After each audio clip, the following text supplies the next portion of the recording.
आप सभी को जय श्री श्याम। कैसे आप उम्मीद करते हैं सब अच्छे होंगे।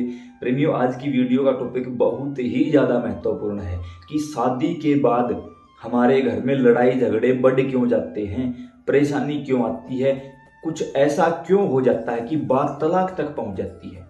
यहाँ मैं आप सभी से प्रार्थना करूंगा, जो भी प्रेमी मेरी इस वीडियो को देख रहा है, दो काम करिए। एक, पूरी ईमानदारी के साथ वीडियो पूरी देखना, क्योंकि वास्तविक अनुभव शेयर करूंगा आपके साथ। दूसरा, पूरे परिवार के साथ देखना भाई। कोई लाइक कमेंट शेयर सब्सक्राइब कुछ भी नहीं करना है, बस चुपके से फोन आगे रख के पूरा परिवार बैठकर एक बार इस वीडियो को देख लो। हो सकता है आपको ये वीडियो देखने के कारण आपका परिवार बच जाए, या आपके साथ भी ऐसी हालत हो चुकी तो एक बार इस वीडियो को जरूर देखना। सबसे पहले मैं यहाँ अपनी जिंदगी का एक वास्तविक अनुभव आपके साथ शेयर करना चाहता हूँ। एक समय की बात है जब हमने किसी लड़की को देखा। उस लड़की की उम्र यही होगी 22-23 साल। लड़की का शरीर बिल्कुल सूख चुका है, उदास बैठी लड़की। देखा, हाथों में कंगन थे, मंगलसूत्र था, मांग भरी हुई थी, मतलब मैरिड लड़की थी। काफी देर देखते रहे, फिर सहसा ही पता नहीं अचानक क्या हुआ, हमने उससे जाकर पूछ लिया। हमने कहा कि गुड़िया क्या परेशानी है भाई, ऐसे चुपके से क्यों बैठी, क्या दिक्कत है। इतना बोलते ही वो लड़की रो पड़ी। उसने कहा कि भाई ऐसी ऐसी बात है, मेरी शादी को 6 महीने भी नहीं हुए हैं और बात मेरी तलाक तक पहुंच चुकी है। हमने कहा बताओ भाई क्या परेशानी हुई, ऐसी क्या बात हुई।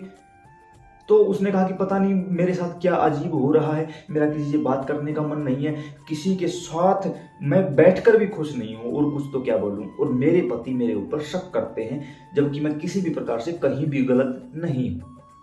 तब ठाकुर जी की कृपा हुई तो कुछ आदेश आया, तो हमने उससे पूछ लिया कि शादी से पहले आपको कुछ ऐसी चीज महसूस होती थी। उसने कहा हाँ। मैंने कहा देख, जो भी बात है खुलकर बता। तो उस लड़की ने बताया कि शादी से पहले मुझे संभोग के दृश्य दिखाई देते थे।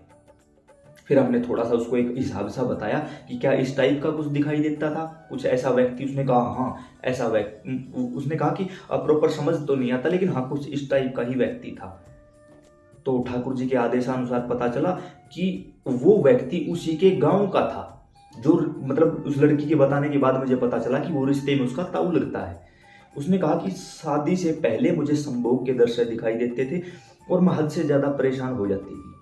फिर शादी हुई। शादी के बाद कुछ दिन ठीक ठाक माहौल रहा, लेकिन फिर सब कुछ बिगड़ गया। अब मेरी अपने पति के साथ बिल्कुल भी नहीं बनती, मैं उनसे नजर नहीं मिलाती।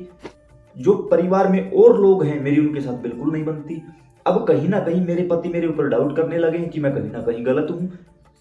पूरा परिवार इस कदर परेशान है कि दोनों परिवारों में दरार पैदा हो चुकी है और बात तलाक तक आ चुकी है। ऐसा हुआ क्या था, शादी से पहले ही वो व्यक्ति उसी के गांव का था, जो कि एक एक्सीडेंटल डेथ थी उसकी, और वो उस लड़की के शरीर पर हावी हो चुका था। यहां मैं बड़ी अनअधिकार चेष्टा कर रहा हूं, दोनों कान पकड़कर आप सभी से माफी मांग रहा हूं। ध्यान से समझना, बस समझना, कहीं दूसरी जगह मत ले जाना बात को। जो महिलाओं में मासिक धर्म की परेशानी होती है ना, उस समय पर आसपास के वातावरण की जो गंदी शक्तियां होती हैं वो आपके शरीर की तरफ आकर्षित हो जाती हैं। क्यों? क्योंकि पता है कि इन 4-5 दिनों में ये लड़की, ये महिला पूजा पाठ तो कर नहीं सकती, तो इसके शरीर पर हम अगर सवारी ले लें तो हो सकता है हमारा पालन पोषण अच्छे से होगा। और जिस प्रकार इस सांसारिक धराधाम पर एक लड़का लड़की के प्रति आकर्षित होता है, लड़की लड़के के प्रति आकर्षित होती है, उसी प्रकार जो व्यक्ति मरा है, अंतमति सोगति, मरते समय उसके दिमाग में जैसी बात थी वैसा ही काम होगा। अब उसकी काम उत्तेजना जो थी इतनी ज्यादा थी कि वो जीते जी पूरी कर नहीं पाया। मरने के बाद भी उसके दिमाग में वही सारी चीजें चली। अब वो पुरुष था तो उसने महिला का शरीर का चुनाव किया, और वो भी मासिक धर्म के दौरान, ताकि किसी को पता भी ना चले, ये पूजा पाठ से भी दूर है और मेरा ठिकाना अच्छा हो जाएगा। उसके साथ उस लड़की के घर में पूजा पाठ बिल्कुल नॉर्मल ही होती थी, नॉर्मल ही मान के चलो, कुछ भी नहीं था। अब लड़की ने गलती ये कर दी कि एक तो मासिक धर्म की प्रक्रिया, उस दौरान लड़की ने खुद को कंफर्टेबल फील करवाने के लिए कुछ ऐसा, समझ रहे हो आप, बोल नहीं सकता मैं यहाँ, ठीक है, कुछ ऐसा कर लिया कि जो जिसके पास से गुजरे उसको भी पता लगे कि हाँ इसने कुछ खुशबूदार चीज यूज की है। समझ गए ना आप? सबसे बड़ी मार हम यही खाते हैं। आप मेल फीमेल कोई भी हो, मैं तो बड़ी अनधिकार चेष्टा करते हुए हाथ जोड़ के प्रार्थना करता हूं ऐसा मत किया करो। लगाना ही है, गुलाब जल का यूज कर लिया करो। हालांकि मैं किसी चीज़ का यूज नहीं करता, मैं किसी चीज़ के पक्ष में भी नहीं हूँ, बिल्कुल भी ये चीज़ें गलत होती हैं हर प्रकार से। फिर भी आपको मन करे वो करना, बात अच्छी लगे तो अप्लाई कर लेना, ना लगे मत करना, कोई बात नहीं। अब उसने खुद को उन दिनों में अच्छा महसूस करवाने के लिए उस चीज़ का इस्तेमाल कर लिया, यानी सोने पे सुहागा कर दिया। अब इन चीज़ों के चलते उस लड़की के साथ शादी से पहले ही संभोग के दृश्य होने लगे। उस लड़की ने कुछ शर्म के मारे, कुछ डर के मारे घर वालों के साथ इस बात को शेयर नहीं किया। शादी हुई, शादी के बाद सब कुछ तहस नहस होने की कंडीशन पर आई। तो हमने उस लड़की से कहा कि कोई बात नहीं, आप ऐसा करो, आप एक बार अपने पति से हमारी बात करवाओ। उसने कहा वो तो शक्ल देखना भी पसंद नहीं करते। बात हमने कहा आप मिलाओ फोन, अब वो उठाएगा। फोन मिलाया, ऐसा संयोग बना कि उसने उठा लिया।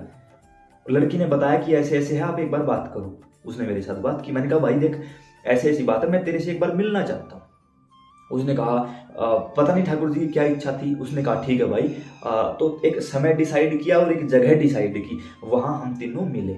मैंने उस लड़के को सारी बात समझाई। अब मैंने शब्द प्रयोग कर रहा हूँ, कोई घमंड मत समझना, बस आप लोगों को समझाने के लिए मैंने शब्द प्रयोग कर रखा हूँ बार बार। तो हमने यही डिस्कस किया कि भाई देखो, इस लड़की के साथ ऐसे ऐसे ये चीजें हैं और ये घटनाएं घटित हो रही हैं। उस लड़के ने कहा हाँ ये बिल्कुल सही हो रहा है भाई, ऐसे ही हो रहा है।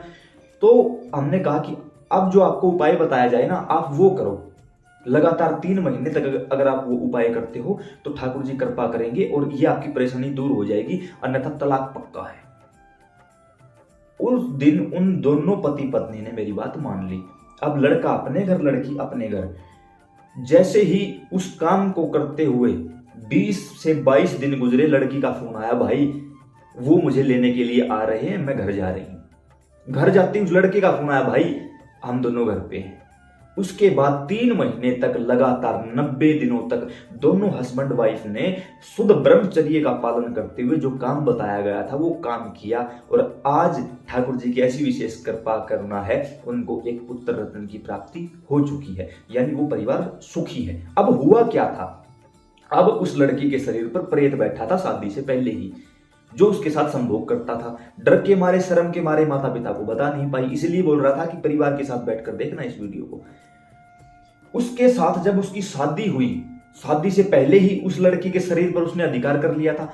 शादी के समय अग्नि को साक्षी मान के जब फेरे लिए गए, उस समय उस प्रेत को यह लगा कि अब इसने ये फेरे मेरे साथ लिए हैं। उसके ऊपर पत्नी का अधिकार जमा लिया उसने कि ये सिर्फ मेरी पत्नी है। पति को नजदीक नहीं आने दिया। पति का डाउट बढ़ता गया, घर वालों की परेशानी बढ़ती गई, दोनों परिवारों में दरार आ गई। अब हो सकता है ये काम आपके साथ भी कहीं ना कहीं हो रखा हो। अब यहाँ ये चीज विश्वास तक अच्छी है, अंधविश्वास तक गलत है। अब जो महिलाएं शादी करके घर का काम नहीं करती, बुजुर्गों की सेवा नहीं करती, पति की इज्जत नहीं करती, सारा दिन इंस्टा पर रील स्क्रॉल करती रहती हैं, उनके साथ कोई प्रेत नहीं है।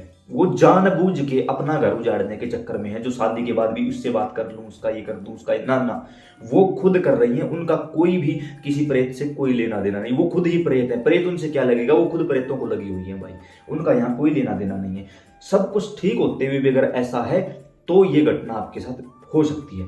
अब ये सिर्फ लड़की की बात नहीं, ये लड़के की बात भी हो सकती है, क्योंकि मेरे पास लड़कों का भी अनुभव आया है कि हम मैरिड हैं, शादीशुदा हैं, फिर भी हमें संभोग के दृश्य दिखाई देते हैं, जो कि सुबह सुबह हमारे साथ संभोग होता है और हमें कोई अपना ही दिखाई देता है। तो जिस प्रकार अट्रैक्शन जीते जी है, मरने के बाद भी है, क्योंकि काम वासना तो शांत हुई नहीं, तो वो कैसे ना कैसे शरीर का उपयोग किया जाता है। और मेरी बात से वो लोग जरूर एग्री करेंगे जिनके साथ ऐसी घटना घटित हुई है। बाकी जिन लोगों को बकवास करना, वो नीचे कमेंट में कुछ भी लिख सकते हैं, कोई फर्क नहीं पड़ता। अब इसका उपाय क्या है? सबसे पहले तो आसपास अगर कोई ऐसा व्यक्ति जो चौकी दरबार लगाता हो, आप वहां चले जाओ, उसको सारा माजरा बताओ, उससे शर्माना मत। काफी चलो लंबा हो जाएगा टॉपिक, उससे शर्माना मत, क्योंकि डॉक्टर और वकील से कभी कुछ छुपाना नहीं चाहिए। बता दो उनको कि ऐसी ऐसी घटना हुई है। अब वो अपने तरीके से, अपनी शक्ति के द्वारा आपके घर का और आपके शरीर का कीलन कर देंगे, बंधन कर देंगे। ये तो है एक तरीका, वो अपने तरीके से कर लेंगे। दूसरा है, आप 90 दिनों तक ब्रह्मचर्य का परहेज करोगे और 3 महीने, यानी 90 दिन 3 महीने, पहले महीने में लगातार 11 दिनों तक हवन करोगे। लगातार कंटिन्यू 11 दिन तक हवन चलेगा, वो भी किसी ब्राह्मण को बुलाकर खुद से नहीं करोगे।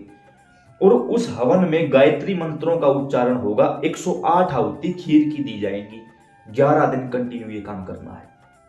उसके साथ इन 3 महीने हर रोज आपको कि आपके आसपास जो भी मंदिर है उस मंदिर की आरती में जाना है। चाहे घर में कितना ही लड़ाई झगड़ा हो, कोई रोके ना रोके, कुछ भी हो जाए, कुछ भी मतलब कुछ भी बोल दिया है, ये मत बोलना वो शराब पीते हैं, सास नहीं जाने देती, माँ नहीं जाने देती, पिता नहीं मानते, पति नहीं मानता, पत्नी नहीं मानती, ये कुछ भी नहीं चलेगा। कुछ भी करो, कैसे भी करो, लेकिन इन 3 महीने में आपके घर में उठापटक सबसे ज्यादा हो जाएगी। क्यों? क्योंकि जिस एनर्जी को आप पीछा छुड़वाना चाहते हो वो आपके घर में तांडव मचा देगी। लेकिन याद रखना, आप बिल्कुल सही रास्ते पर हो। 3 महीने 90 दिनों तक कंटिन्यू सूर्य को जल दोगे, हर रोज स्नान करोगे। हाँ, जब मासिक धर्म की प्रक्रिया हो उस दौरान आप मानसिक जाप करोगे, शुद्ध रहोगे। कम से कम उस समय में ऐसा कुछ प्रयत्न करो कि आपको कहीं दाएं बाएं किसी चौक चौराहे से ना जाना पड़े, किसी गलत चीज का सेवन नहीं करना है। शुद्ध ब्रह्मचर्य के साथ पहले महीने में 11 दिन हवन करवाना है, दूसरे महीने में फिर 11 दिन, तीसरे महीने में फिर 11 दिन, यानी 90 दिनों के अंदर अंदर 3 बार 11-11 दिन हवन होगा, ब्राह्मण के द्वारा होगा। 108 आहुति खीर की डलेगी, वो भी गायत्री मंत्रों के द्वारा। तब जाके ये चीज आपका पीछा छोड़ेगी।